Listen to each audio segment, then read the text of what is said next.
leitura comentada sobre neurociência. Seja bem-vindo, seja bem-vinda. Já estamos na página 105, olha que legal.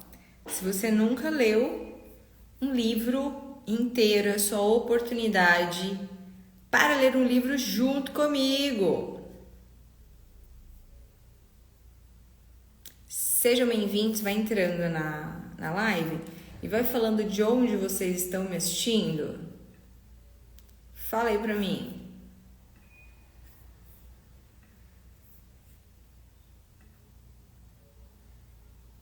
Fala, meu povo. Fala, Malu.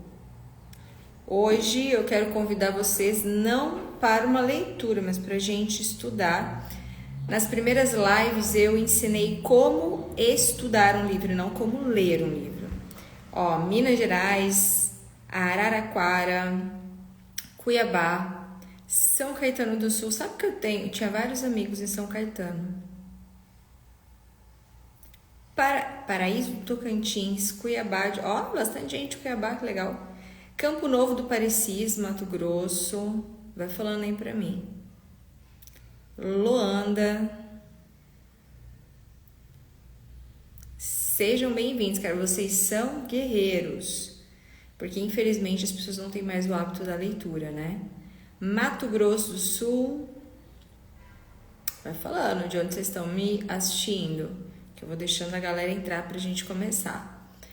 Jataí, Goiás, Pontes e Lacerda, Mato Grosso. Bora lá. Belém do Pará. Vocês conseguiram assistir os primeiros dias? Hortolândia, São Paulo.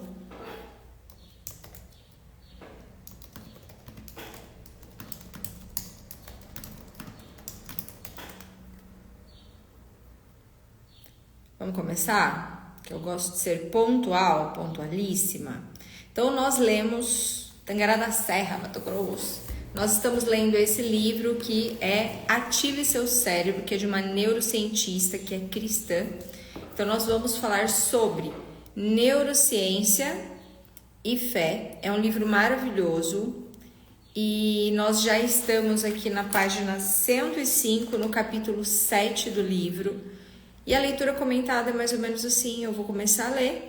Aonde eu achar que é importante, relevante, dar uma explicação mais simples para um termo complexo, eu dou uma paradinha e trago um comentário sobre isso, ok? Em alguns momentos eu vou ativar os comentários também daqui, para saber se vocês têm dúvida ou querem complementar alguma coisa. Então vamos lá?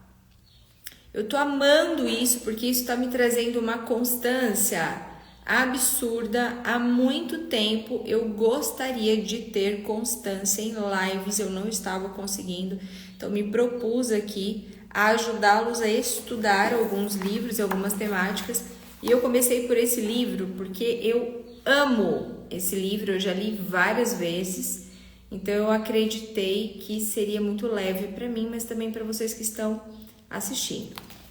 Vou pedir para você clicar nesse aviãozinho aqui e mandar essa live para o máximo de pessoas que você puder. É uma forma que você tem de retribuir esse carinho em ceder o meu tempo para estar com vocês. Vamos lá, capítulo 7, Deus, os pensamentos e o cérebro quântico. Passagem bíblica, os céus e a terra tomo hoje por testemunhas contra ti, que te propus a vida e a morte, a bênção e a maldição. Escolhe, pois, a vida para que vivas, tu e a tua descendência. Está lá em Deuteronômio, capítulo 30, versículo 19. Conceitos científicos relacionados. O processo de pensar e escolher é a coisa mais poderosa do universo depois de Deus, e é um dom fenomenal que Ele nos deu para ser cuidado e usado adequadamente. Os ingredientes básicos da física quântica são prestar atenção, pensar e escolher, e aí sim a consequência. Cíntia, de onde essa mulher tirou tudo isso? Gente, ela é uma cientista há mais de 20 anos e tudo que ela fala tem fundamentação. Então, se vocês quiserem de onde tudo isso foi tirado, no final tem todas as referências de artigos científicos que ela utiliza para esse livro, tá bom? Como examinamos em capítulos anteriores, nossa atividade mental, os pensamentos dirigidos pelo poder dos sentimentos, é o formador da paisagem de nossos cérebros. Pensar e escolher desempenham um papel central em quem Deus nos fez para ser. Ao relacionar o pensamento, a escolha e a ciência, a teoria quântica cumpre o papel principal. O poder de pensar e escolher é a coisa mais poderosa do universo depois de Deus, e é um dom fenomenal que Ele nos deu para ser cuidado e usado adequadamente. 3 mundos diferentes. Existe o mundo sensorial dos nossos 5 sentidos. Existe o mundo do eletromagnetismo e do átomo. E então existe o mundo quântico subatômico. Esse mundo quântico desafiou a percepção dos físicos quanto ao tempo linear, espaço ordenado e realidades fixas, e virou de ponta cabeça ao mundo cartesiano-newtoniano, que vê seres humanos como máquinas com partes intercambiáveis. Esse é o estilo de Deus. Justamente quando os humanos pensam que são muito espertos e sabem de tudo, uma grande quantidade de novas informações entra na equação e muda tudo. Nas palavras de Max Planck, o físico teórico alemão que ganhou o Prêmio Nobel de 1918 por dar origem à teoria quântica, a ciência progride de funeral em funeral. Ou seja, o que ela está querendo dizer aqui, gente? A ciência o tempo inteiro tem que morrer algo que eles sabiam para dar espaço a algo novo que eles descobriram. E é só assim, de fato, que a ciência evolui, tá? A física quântica e outra forma de contemplar a Deus. A física quântica é um meio de explicar como as coisas que compõem os átomos funcionam e dá sentido ao funcionamento das menores coisas da natureza. Quântico significa energia, ou seja, física da energia, tá? E a física quântica nos mostra como as ondas eletromagnéticas, por exemplo, as ondas da luz, e as partículas funcionam. A mecânica quântica é a estrutura matemática usada para descrever essa energia e como ela funciona. Usando a física quântica, cientistas podem descrever, prever e quantificar como escolhemos entre uma miríade de opções. Essa é uma forma de medir o livre-arbítrio ou de descrevê-lo usando uma fórmula matemática. Essencialmente, a física quântica diz que sua consciência afeta os comportamentos de partículas subatômicas. Partículas se movem para trás e para frente no tempo e aparecem em todos os lugares possíveis simultaneamente. E o universo está conectado com transferências de informação que são mais rápidas do que a luz. A física quântica se alinhando com a Bíblia. A teoria quântica converte a concepção da ciência de que os seres humanos são meras engrenagens de uma máquina gigante e mecânica para a de agentes livres pensadores, cujas escolhas conscientes afetam o mundo físico. Isso se chama efeito do observador. O observador determina a direção em que as possibilidades podem colapsar. No universo quântico, como nós, os observadores, afetamos os fenômenos, o espaço e o tempo. Nós transformamos possibilidades em realidades. A mente muda a matéria. Aqui está uma forma simples de entender esse efeito de observador. A cada dia, enquanto passa pelos eventos e circunstâncias da vida, você é posto em frente a uma multidão de possibilidades de escolha, desde o que deseja vestir de manhã até o modo como vai reagir ao e-mail que acabou de receber. Há um leque infinito de escolhas possíveis que pode fazer a qualquer momento do tempo. Mas é você, com a sua habilidade de pensar, que direciona a escolha. Então você colapsa todas as probabilidades em uma única escolha. Ovos para o café da manhã.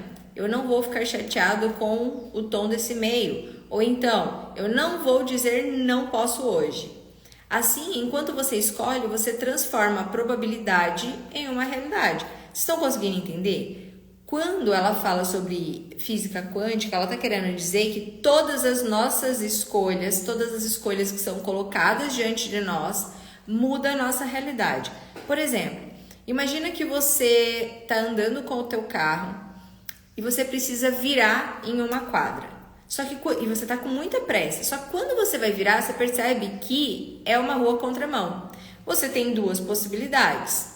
Dar uma volta maior e ficar ainda mais atrasado, ou entrar naquela rua contramão, que é só um pedacinho, mas assumir o erro de acontecer algo ruim. No momento que você toma essa decisão, você mudou o seu universo, você mudou o mundo ali naquele momento. A decisão que você tomou pode levar você para ficar ainda mais atrasado, ou pode levar você a viver um pequeno acidente, por exemplo, porque está vindo um carro na tua frente que não conta que você ia estar na contramão, por exemplo. Ou seja, existem sempre várias possibilidades que aparecem na sua frente e a decisão que você toma determina o rumo que as coisas vão acontecer. Só que a gente prefere acreditar que existe um mundo que simplesmente vai fluindo, acontecendo, independente da sua escolha. Só que mesmo quando você não está escolhendo, você já escolheu algo. Olha que poderoso isso. Satanás, o pai da mentira, que está lá em João 8,44, virá até você com milhares de probabilidades negativas, mas você sempre vai lembrar que uma probabilidade não tem poder algum. Ela só ganha poder quando você acredita na mentira e transforma a probabilidade em uma realidade. É assim que o mal é gerado. A física quântica tem como ingrediente básicos o livre-arbítrio, a atenção direcionada como resultado de uma escolha e os efeitos e consequências dessa escolha. Por exemplo, lá em Provérbios 4:20 e 27 diz que se nós direcionarmos nossa atenção para a palavra de Deus, iremos alinhar nosso pensamento e escolhas subsequentes a ele, e o resultado será cura e saúde. E aí, vamos lá. O seu caráter, ele é formado por tudo aquilo que você vê e ouve. Presta atenção nisso. O seu caráter, ele é formado por tudo aquilo que você vê e ouve. A gente só consegue ser formado e interagir com o mundo a partir dos nossos 5 sentidos. Mas o seu caráter especificamente, ele precisa da sua visão e da sua audição para que ele seja formado. A física quântica, ela está falando aqui que ela precisa, por exemplo, de alguns princípios para que ela consiga funcionar. E alguns deles é isso aqui, ó. Vou ler de novo para vocês prestarem atenção e agora a compreensão fica ainda melhor, tá? Então vamos lá para os ingredientes básicos da física quântica. O livre-arbítrio, ou seja, as escolhas que são colocadas na sua frente, o seu poder de tomar essa decisão. A atenção direcionada, ou seja, a decisão que você tem em prestar atenção em algo que é o resultado da tua escolha e as consequências dessa escolha. Só que quando a gente vai tomar uma decisão, e aqui olhando para a neurociência, a gente precisa de uma coisa extremamente importante, que é repertório. Ninguém toma uma decisão se não carrega dentro de si um repertório. Vou até ativar os comentários para vocês conseguirem entender bem isso. Por isso que pessoas diferentes, na mesma situação, elas tomam decisões diferentes, tá? Então vamos supor, já dei esse exemplo em algum momento, mas eu vou dar ele de novo porque ele vai ilustrar bem. Então, como que funciona? Vou explicar de uma forma muito simplista, um termo neurocientífico complexo. Para que uma tomada de decisão aconteça, você precisa de um estímulo externo. Esse estímulo vai entrar no teu corpo a partir dos seus 5 sentidos. Quando chega lá no seu cérebro, se ele foi forte o suficiente, começa um potencial de ação, que é uma das coisas mais lindas que a neurociência tem. Esse potencial de ação vai liberar substâncias químicas, ou seja, neurotransmissores, para devolver em um comportamento, e esse comportamento é essa tomada de decisão, ok? Agora eu vou explicar tudo isso com um exemplo muito incrível. Então vamos lá. Eu vejo um gatinho na rua, e aqui eu vou explicar para vocês por que é tão importante esse repertório que eu tô falando para tomada de decisão. Vamos supor que eu tô andando na rua e de repente eu vejo um gato peludo enorme, um gato cinza peludo enorme. Tenta imaginar essa cena. A partir do repertório que eu tenho, é a decisão que eu vou tomar. Eu, por exemplo, na minha infância, já sofri um ataque de um gato. O gato, ele avançou em mim, me unhou, me arranhou. Então, eu, quando vejo esse gato, ou seja, olha o meu estímulo externo. Então, estou usando o estímulo da visão. Eu vi esse gato. Na hora que eu vejo, essa informação vai lá para o meu cérebro. O meu cérebro, ele vai buscar no meu passado um repertório daquilo para trazer um sentido, um significado, para determinar qual substância química ele vai liberar para que eu tenha esse comportamento, para ir lá abraçar o gato ou para fugir desse gato. Até aqui, ok? Só que no meu caso, o meu repertório, ele não era positivo. Então, o significado que o meu cérebro atribui àquele gato vai ser não de abraçar, mas sim de fugir. E o nosso cérebro, ele faz isso justamente para te proteger de perigo, para que você tenha uma resposta comportamental para sua sobrevivência. Então, quando eu olho para aquele gato, entra o estímulo através da minha visão. Esse estímulo vai recrutar memórias no meu cérebro de acontecimentos parecidos para dar sentido, porque o cérebro é um órgão de significados. E quando ele vai dar esse significado, ele é negativo por causa do repertório que eu estava carregando. E aí o meu cérebro vai fazer o quê? Ele vai liberar dopamina, cortisol e noradrenalina. Para quê? Para impulsionar o meu corpo a tomar a decisão e se comportar fugindo daquele gato. Ok? Só que vamos imaginar uma outra pessoa nessa mesma situação. Mesmo gato, um gato enorme, cinza, peludo, só que é uma outra pessoa e essa pessoa, ela tem uma memória maravilhosa com o gato cinza.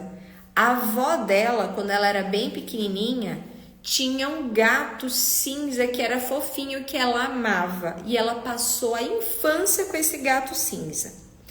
No momento que essa pessoa olha para o gato, esse estímulo externo, visual, entra no cérebro, o cérebro vai recrutar informações lá do passado para atribuir um significado àquilo que está acontecendo, e nesse momento, aquela memória, ela carrega com ela essas memórias de substâncias químicas e sensações.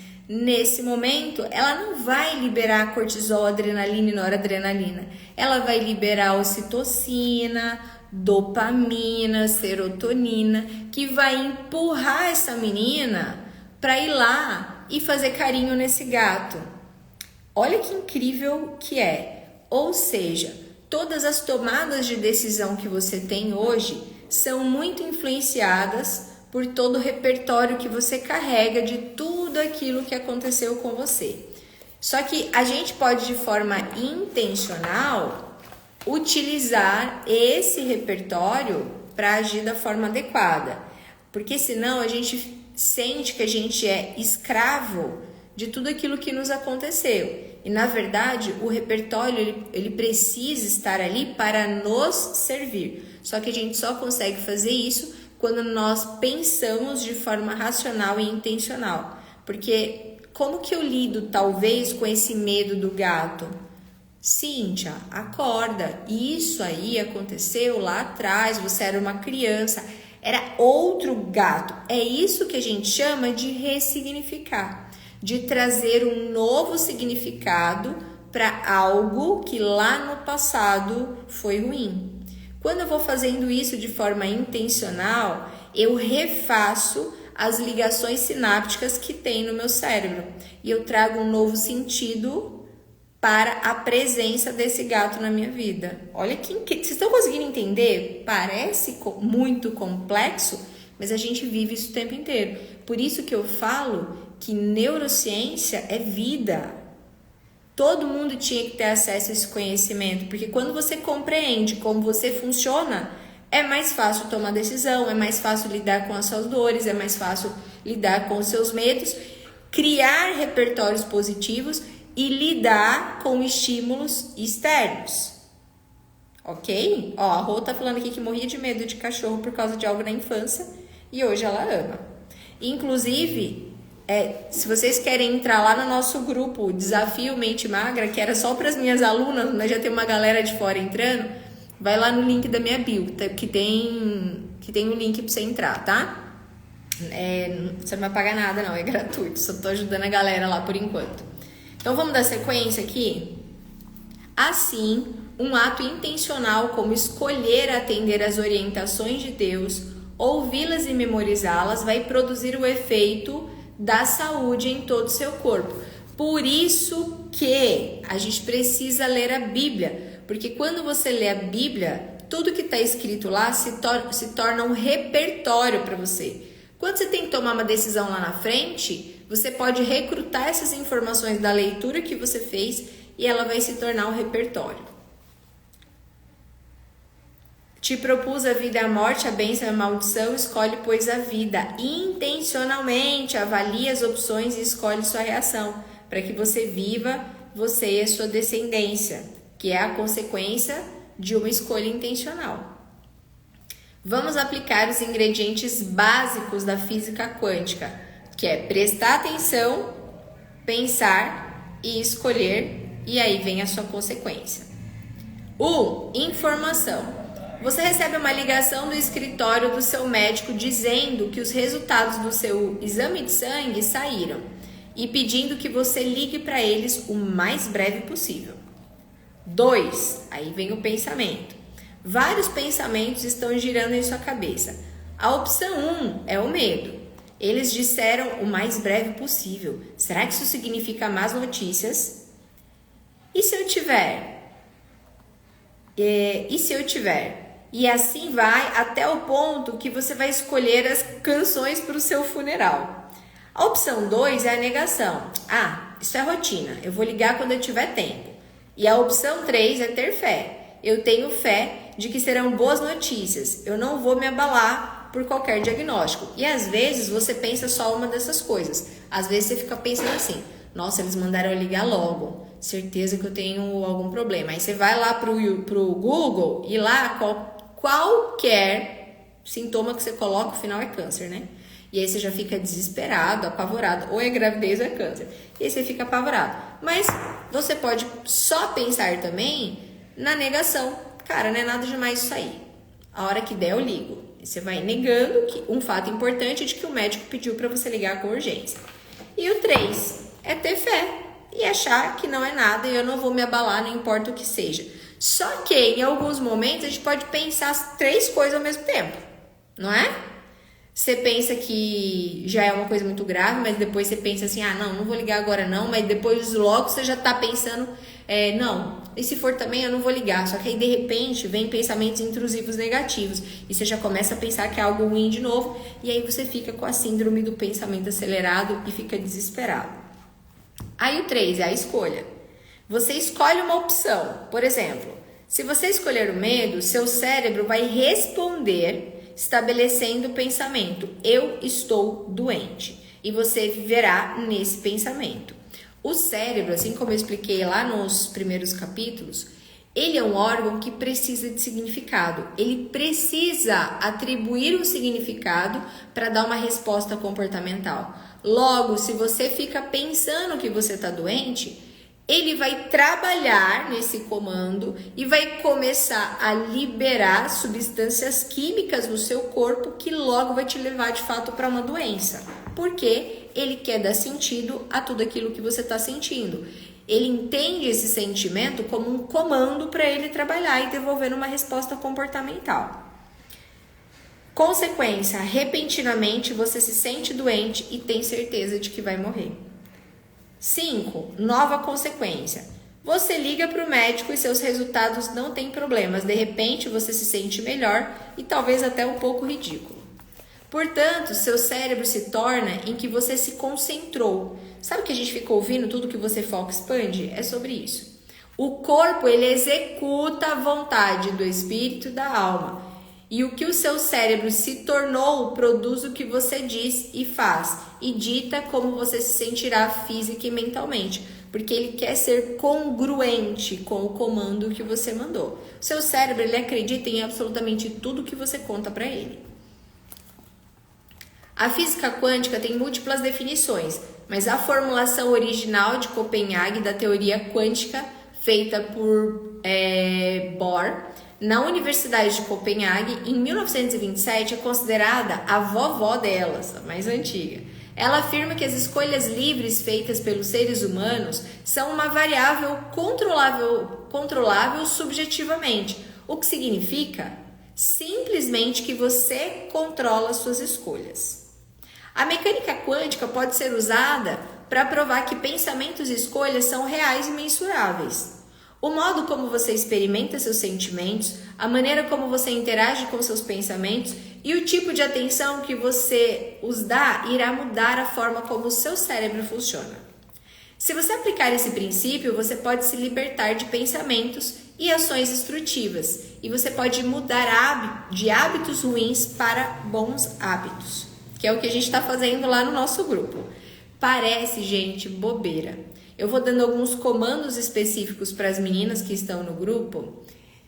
E é claro que é tudo com embasamento científico e com estratégia. E a gente não consegue ter resultados incríveis para a construção de novos e bons hábitos porque a gente não consegue fazer o básico bem feito. Porque parece simples demais, mas é o simples que funciona. Amo física quântica, mas o princípio dela que realmente chamou minha atenção foi o chamado efeito Zenão quântico. O EZQ é o esforço repetido que faz o aprendizado se fixar. Olha aí, presta atenção nisso. Quando você se esforça para aprender algo, lendo sobre isso, pensando sobre isso, fazendo anotações e depois repetindo esse processo, você aprofunda seu conhecimento e compreensão, direciona sua atenção e gera novas células nervosas. Os neurônios em seu cérebro se alinham e disparam juntos porque você está disparando sinapses várias vezes, o que faz a expressão genética acontecer e torna sinapses e proteínas mais fortes. As mudanças em seu cérebro causadas por esse esforço repetido, profundo e intelectualmente direcionado podem ser vistas através de técnicas de imagens cerebrais. Aí vou fazer o nosso print, antes que eu esqueça. Printa aí. Printou? Depois você posta lá nos stories e me marca. É o mínimo do mínimo, ok? Basicamente, o EZQ define que seu cérebro se torna aquilo em que você se concentra e como você se concentra. Portanto, a consequência é uma mudança estrutural no cérebro que produz comportamentos porque nós agimos a partir daquilo que construímos nele. Escolher prestar atenção seletiva àquilo que você percebe através dos 5 sentidos e concentrar-se nisso age na estrutura física do cérebro, ampliando a atividade em circuitos cerebrais particulares.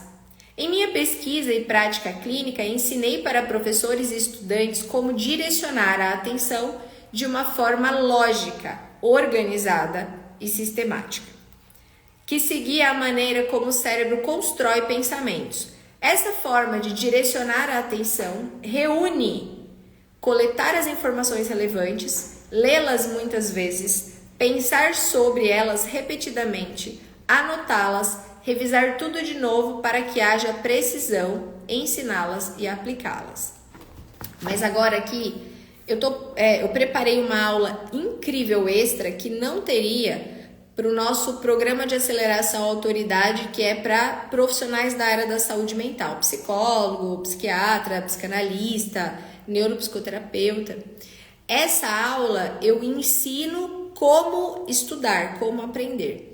E diferente do que muita gente faz, deixa eu até perguntar, como que vocês fazem para estudar? Fala aí para mim. Como que vocês fazem para estudar? Cíntia, eu preciso aprender profundamente um conteúdo e é assim que eu estudo. Vocês leem várias vezes aquele conteúdo? Fala para mim. Escreve aqui nos comentários. A maioria massacrante das pessoas, quando precisam estudar sobre algo, eles leem aquele conteúdo e depois vão relendo e escrevendo. Ok, essa é a forma como a maioria das pessoas fazem. Só que existe uma forma que ela é ainda mais incrível. A gente tem que ler, a gente tem que escrever para recrutar outras áreas do nosso cérebro. Agora, o que a gente deveria é parar de tentar colocar informação para dentro e começar a colocar ela para fora. Cíntia, como assim? Vocês que são minhas alunas lá, vocês vão assistir essa aula e vocês vão ver como parece muito simples, mas que vai fazer toda a diferença. A gente chama isso também de recuperação ativa, que é você parar de ficar lendo, ou seja, parar de ficar colocando para dentro informação e permitir que esse conteúdo comece a sair para fora. É melhor escrever à mão ou anotar no computador. Sempre, sempre para o resto da vida, estudar não é escrever no computador. Quando você vai escrever no computador, você recruta os mesmos mecanismos para qualquer palavra que você vai escrever, porque do cérebro você só está recrutando isso aqui, ó, que é apertar um botão. Agora, quando você vai escrever à mão, você recruta várias outras áreas diferentes do seu cérebro. Então, quanto mais estímulo nessa hora para estudar, melhor. Agora vamos falar de novo sobre parar de colocar para dentro e começar a colocar para fora. Esse é um dos problemas das pessoas que leem muito. Ler muito não é estudar. Estudar é colocar para dentro e depois colocar para fora. Vamos supor que você está estudando sobre uma temática específica. Vamos supor que você está estudando sobre neuroplasticidade.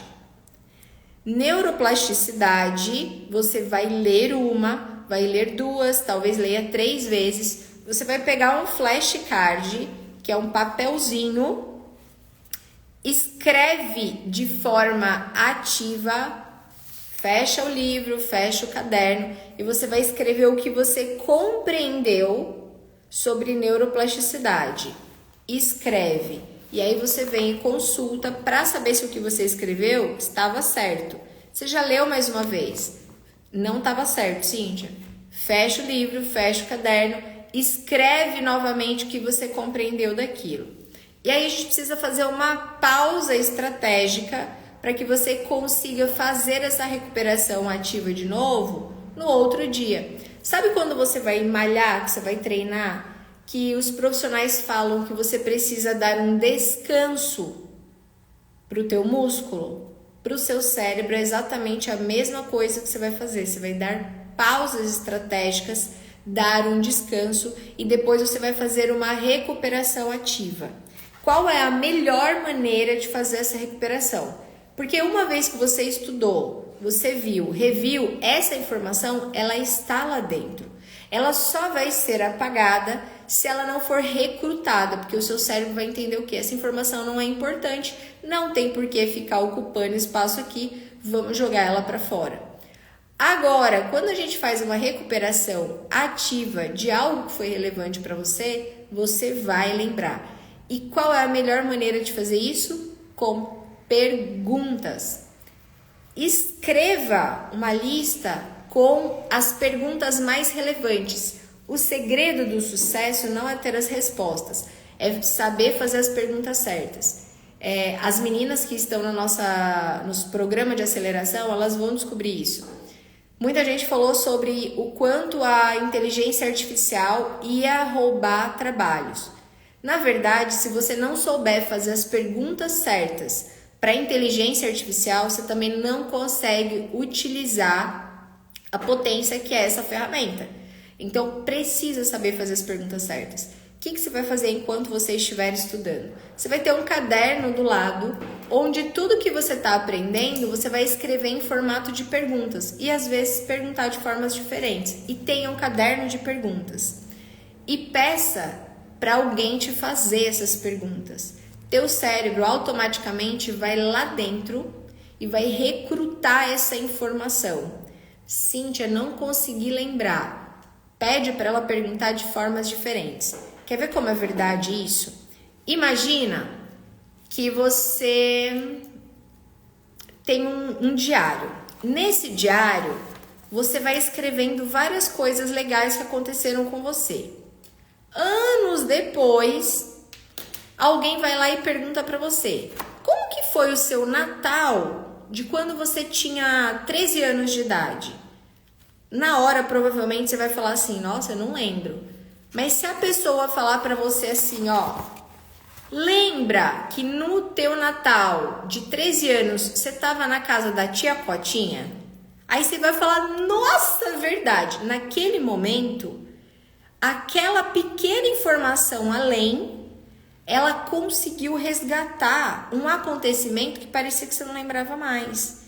E você fala: nossa, agora eu lembrei. Só que às vezes não vai ser o suficiente só falar da tia Cotinha. Às vezes vai ter que falar um tiquinho a mais. E aí você vai falar: lembra? Você estava na casa da tia Cotinha, e aí a sua prima Viviane, a sua prima Simone estava lá. Nossa, agora eu lembrei. Naquele momento você consegue lembrar até a roupa que elas estavam. Por quê? A forma de perguntar, se ela for a adequada, ela consegue ir recrutando informações que estavam guardadas em lugares que você não estava conseguindo acessar. Por isso que eu não consigo entender um profissional da área da saúde mental que não tenha conhecimento sobre sistema nervoso e neurociência. Porque se você não sabe como um cérebro funciona e um sistema nervoso funciona, você não consegue utilizar ferramentas suficientes para recrutar informações importantes para um processo de cura, por exemplo.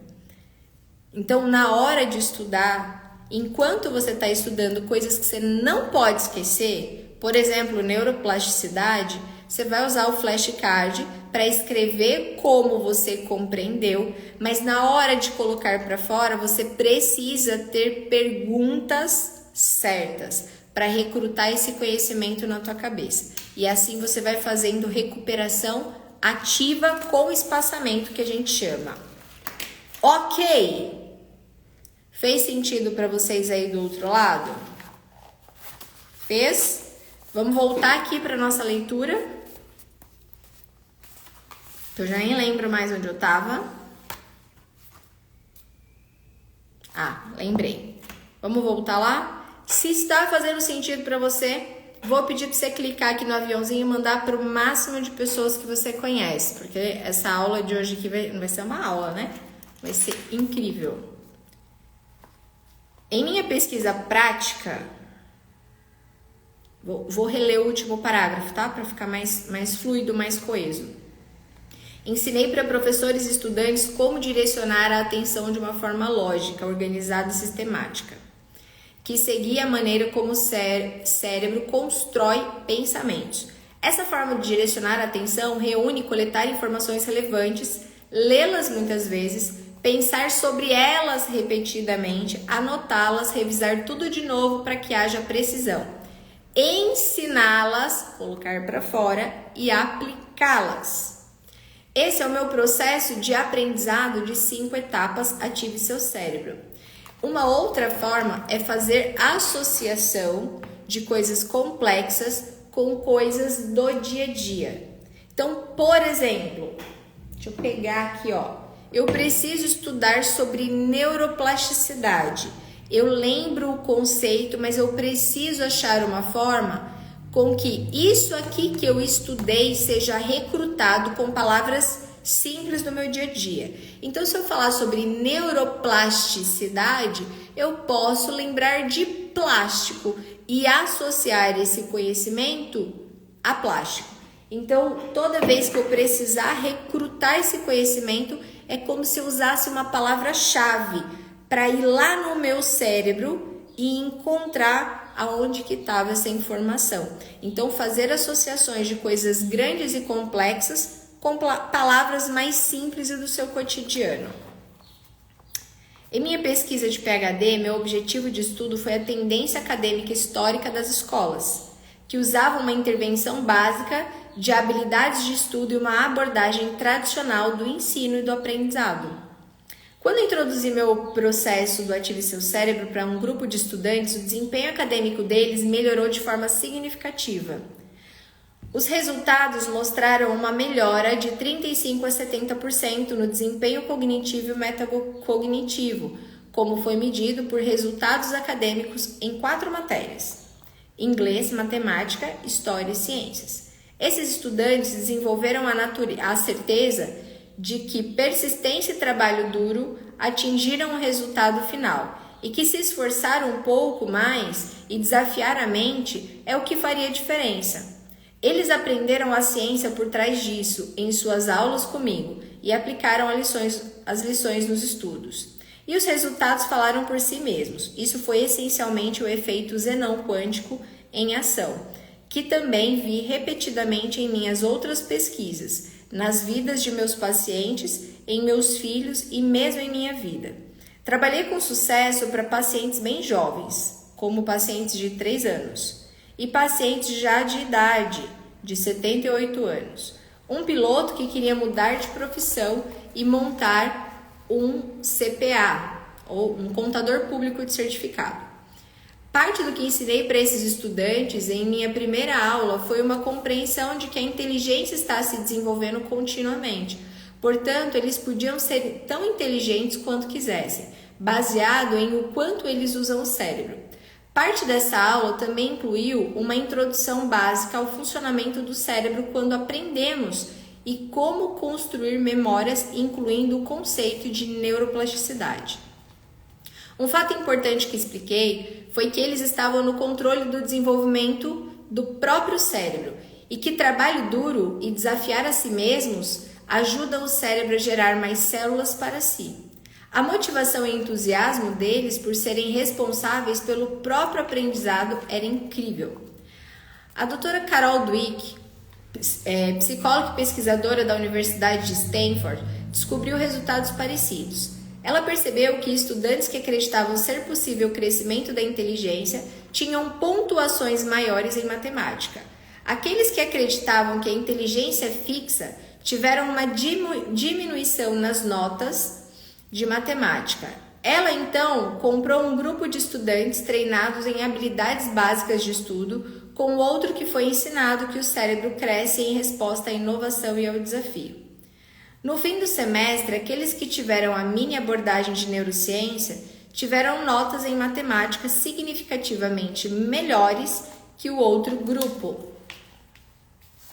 A lei do entrelaçamento na física quântica afirma que relacionamento é a característica definidora de tudo no espaço e no tempo, por causa da natureza penetrante do entrelaçamento de partículas atômicas. O relacionamento não depende de distância e não precisa de qualquer ligação. Tudo e todo mundo está ligado e todos nós afetamos uns aos outros. A lei do entrelaçamento possui uma analogia bíblica. Assim também nós, conquanto muitos somos um só corpo em Cristo e melhoramos membros uns dos outros. Se você não está fazendo aquilo para que Deus o colocou na terra, seu senso divino de propósito, então mesmo que você não me conheça, você ainda está me afetando a vida. Olha isso que poderoso. Quando você não faz o que precisava ser feito, você de alguma forma está afetando as pessoas à sua volta. E isso é tão real, porque quando as pessoas falam, por exemplo, sobre escolhas na alimentação, escolhas em exercício, quando você não se alimenta adequadamente, você está afetando a vida das pessoas à sua volta, ainda que você não conheça. Porque vamos supor que você só come porcaria, você não cuida do teu corpo, da tua saúde, de repente você fica doente por causa das escolhas que você fez. Você está afetando a vida das pessoas que estão naquele hospital, que vão te atender porque você infartou, teve diabetes ou teu colesterol foi lá para as alturas. Você está ocupando o lugar de alguma pessoa que poderia estar sendo atendida por algo que ela não pôde escolher. Então, todas as escolhas que você tem de fazer ou não fazer algo impacta a vida de outras pessoas, mesmo das que você não conhece. Suas intenções, orações e palavras quanto aos outros terão impacto por conta dessa lei. Podemos ver isso na palavra de Deus. A oração de um justo é poderosa e eficaz. Na verdade, estamos tão ligados uns aos outros que as nossas intenções alteram não apenas nossas próprias moléculas de DNA, mas a dos outros também. Uma engenhosa experiência realizada não vou saber falar o nome disso porque está em inglês, determinou que emoções negativas genuínas, como foi refletido por uma medida chamada variabilidade da frequência cardíaca, direcionada intencionalmente para alguém, mudava a forma como a estrutura de dupla hélice do DNA se enrolava e desenrolava. Meu Deus! Isso ocorre com as emoções e intenções negativas e positivas. Outra pesquisa mostra que até mesmo 30 segundos por dia de intenções sinceras, diretas, vão cumulativamente alterar não apenas seu propósito, seu próprio destino, mas vão impactar as vidas de outros na geração atual e nas próximas 3, pelo menos. Veja a história da mulher de Mateus 9, capítulo 9, versículo 20 e 22, que sofreu de hemorragia por 12 anos. Ela estava tão desesperada para ser curada que quando ela ouviu falar do homem chamado Jesus que curava, ela começou a direcionar suas intenções com cada pedacinho de informação que ela recebia. Cumulativamente, construindo um pensamento físico em sua mente quanto à cura e acreditando no coração, na verdade, ela estava aplicando Gênesis 11:6. Dessa forma, ela desenvolveu sua fé e se alinhou com o poder de cura de Deus. E fazendo assim, ela escolheu um pensamento e agiu com base nele para receber sua cura. De várias possibilidades, ela escolheu uma apenas, que dizia: se eu apenas te tocar a veste, ficarei curada. Além disso, sua ligação com Deus, que está lá em Colossenses 1,16, foi ativada pela escolha que ela fez de acreditar no coração e confessar com sua boca. Não havia qualquer dissonância cognitiva naquele dia, nela naquele dia, ou seja, ela não estava pensando uma coisa e confessando outra. A ciência mostra a beleza do que acontece quando nos alinhamos com Deus. A ciência é um meio de Deus mostrar para nós que somos parte dele e que quando seguimos suas leis, obtemos benefícios. Acredito honestamente que aplicando nossa inteligência, que pode ser dissolvida e treinada, podemos ser incrivelmente bons em entender como praticar a presença de Deus. Atingi pessoalmente o ponto em que a ciência levou meu relacionamento com Deus a um nível completamente novo. Ele se mostrou muito real e pessoal. Através da ciência, você vê quantas adversidades ele enfrentou para que pudesse mostrar a si mesmo para nós de todas as formas possíveis. Estamos entrelaçados com as vidas um dos outros, e isso é refletido na estrutura do cérebro. Nós temos neurônios espelho, que disparam quando vemos alguém rir ou chorar, ou tomar uma xícara de café, por exemplo. Foi pelo cientista Risolati, eu acho que ele era italiano, se não me engano. Eles foram os primeiros a descobrir esses neurônios lá em 1995. Eu até falei deles em outras situações aqui, né? Através desses neurônios, nós literalmente disparamos atividade em nosso cérebro sem usar os 5 sentidos através do ciclo sensorial cognitivo normal. Empatia é a maravilhosa habilidade dada por Deus de nos identificarmos e entendermos indiretamente as experiências internas de outra pessoa, tornando a comunicação mais genuína e valiosa. Isso acontece quando você vê algo triste, por exemplo, você se entristece. Ou você vê uma ação positiva acontecendo e o seu coração se enche de alegria. Quando empatizamos, muitas regiões diferentes do cérebro colaboram, além dos milagrosos e minúsculos neurônios espelho. Fomos capacitados para sentir uma poderosa compaixão pelas pessoas, e essa compaixão cruza todos os 3 mundos, sensorial, eletromagnético e quântico.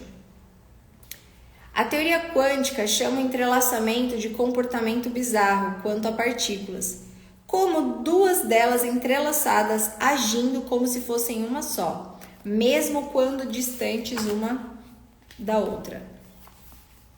Físicos chamam esse comportamento de não local, o que significa que é fisicamente impossível saber a posição de aceleração de uma partícula ao mesmo tempo. Outra forma de dizer isso é que não existe uma dimensão espaço-tempo. Olha que loucura.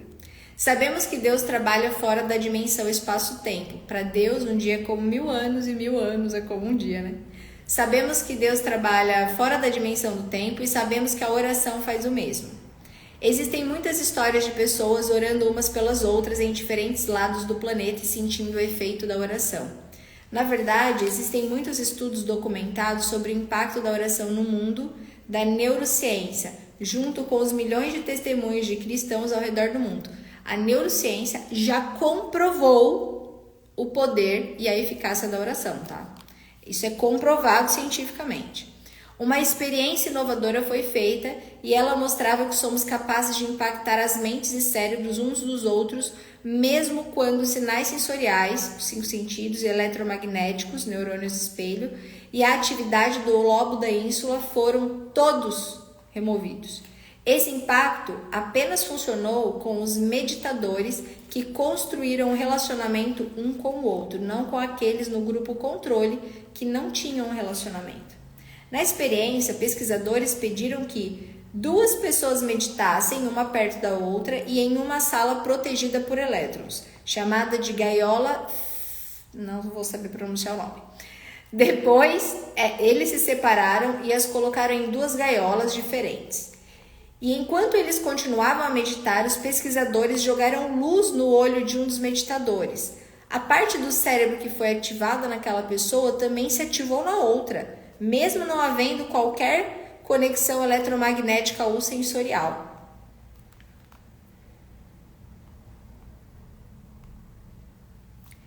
Físicos clássicos dizem que isso só... Gente, fui parar aqui porque o grupo tá bombando lá com o povo realizando tarefa. Físicos clássicos dizem que isso somente funcionaria se houvesse um arranjo prévio. Algo como: se isso acontecer, então aquilo vai acontecer. Portanto, a não existência de uma dimensão, espaço-tempo, parece violar nosso senso de causa e efeito no espaço e no tempo.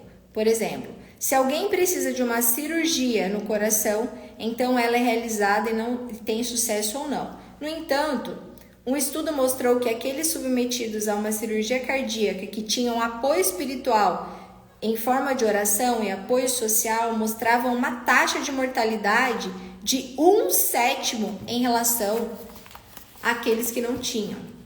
Outros pesquisadores descobriram que aqueles que enfrentavam uma igreja regularmente e tinham uma fé mais forte possuíam menos probabilidade de morrer e uma melhor saúde geral. Olha isso, que louco, gente, que incrível! Existem mais de 1.200 estudos que relacionam a oração intencional com a saúde geral e longevidade. Meta-análises em várias revistas médicas reuniram resultados que mostram que a oração intencional afeta significativamente a cura. O Dr. David Levy, um neurocirurgião em atividade na Califórnia, ora por todos os seus pacientes antes de operá-los e obtém resultados maravilhosos. A maioria de seus pacientes quer que ele ore porque isso demonstra que ele se importa mais com a saúde deles e com eles como pessoas do que um físico ou física, que não discute questões espirituais de seus pacientes. Amo o que o Dr. Levy diz sobre como ele aborda cirurgias cerebrais, muitas vezes arriscadas à vida e assustadoras que seus pacientes enfrentam. Aqui é ele falando, tá? Estive nessa profissão por muitos anos e estou intimamente familiarizado com a maioria das novas terapias, dos equipamentos médicos e remédios aparecendo no mercado. Muitos deles são engenhosos e os uso regularmente em minha prática. Fiz consultorias para várias empresas para que fosse possível desenvolver melhores equipamentos e viajei pelo mundo ensinando pessoas como usá-los. E admiro e fico grato pela tecnologia médica moderna. Mas apesar de a tecnologia poder prolongar uma vida ou reduzir a dor, ela não pode melhorar a vida sempre. Minhas experiências me convenceram de que a espiritualidade é um elemento crucial para o bem-estar de uma pessoa como um todo. Além disso, se o permitirmos, Deus pode fazer coisas sobrenaturais e poderosas em nossas vidas diárias. Foi por isso que comecei a convidar Deus para estar em minhas consultas, exames e cirurgias. Muitos ficariam surpresos de ver que um neurocirurgião, um homem da ciência, da lógica e do progresso humano, seria um crente em Deus e na intervenção divina tão firme. E aqui quando ele fala crente em Deus, é crer que Cristo e Deus existe, tá? Ainda assim, a experiência não foi nada menos que fenomenal. Deixa eu ver quanto que falta. Vixe, falta muito aqui, não vai dar tempo de tudo. Essa experiência realça como impactamos uns aos outros através de nossas intenções e orações. Nossas orações impactam aos outros, assim como as palavras negativas que dizemos para pessoas com quem temos um relacionamento. No entanto, devemos lembrar que a maldição sem causa não se cumpre. Estamos aqui na página 116.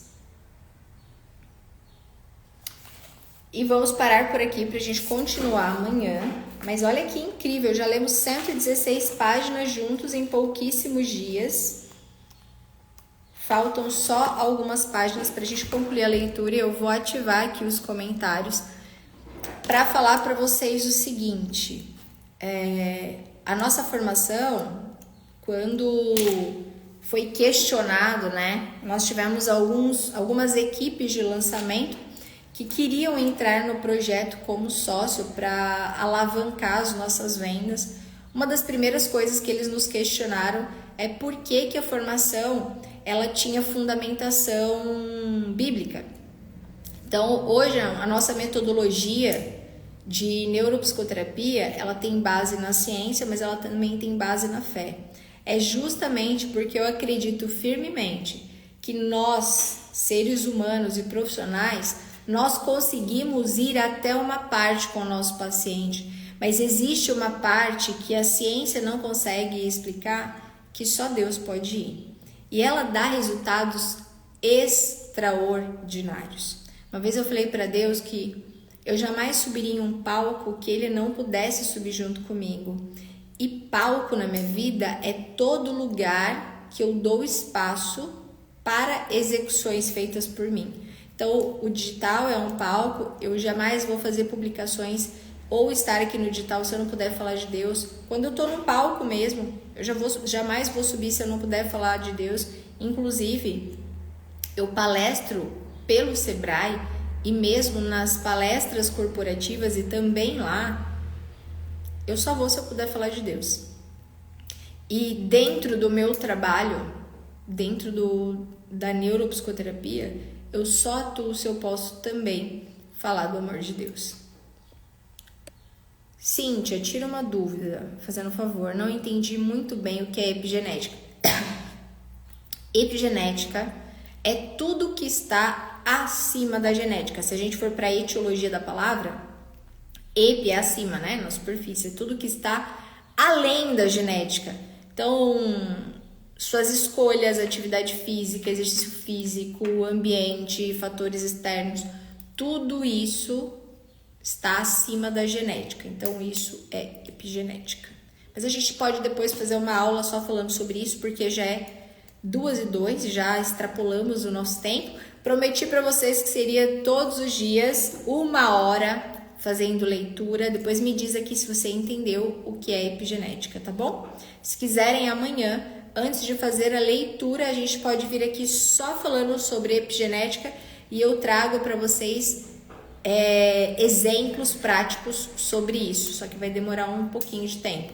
Se vocês quiserem entrar no nosso grupo Desafio Mente Magra, a ideia lá não é te ensinar a emagrecer 10 quilos em um mês, até porque eu não acredito nisso, eu não acho que isso é o que vai te fazer feliz, mas sim entender como que você tem uma mente magra. As pessoas nos ensinaram errado a vida inteira sobre o que é ter constância. Ter constância não é viver uma linear. Ter constância é saber que você vai cair e ter a capacidade de levantar rápido. É sobre isso. Isso é ter constância. Muito bom falar sobre epigenética. Eu gosto muito também. A gente pode voltar a falar sobre isso. Pode ser amanhã. Amanhã nós teremos às 13 horas, continuação da nossa leitura comentada. E eu posso, antes de ler o restante do livro, a gente falar um pouquinho mais sobre epigenética. Pode ser? Então, se você printou essa live, eu quero que você vá nos seus stories, me marque e convide pessoas para estar aqui amanhã. Combinado? Se você não assistiu às outras lives, nós temos 7 lives anteriores a essa, onde eu leio a parte inicial do livro e faço o comentário também dessa leitura. Beijão, gente. Fiquem com Deus e até amanhã.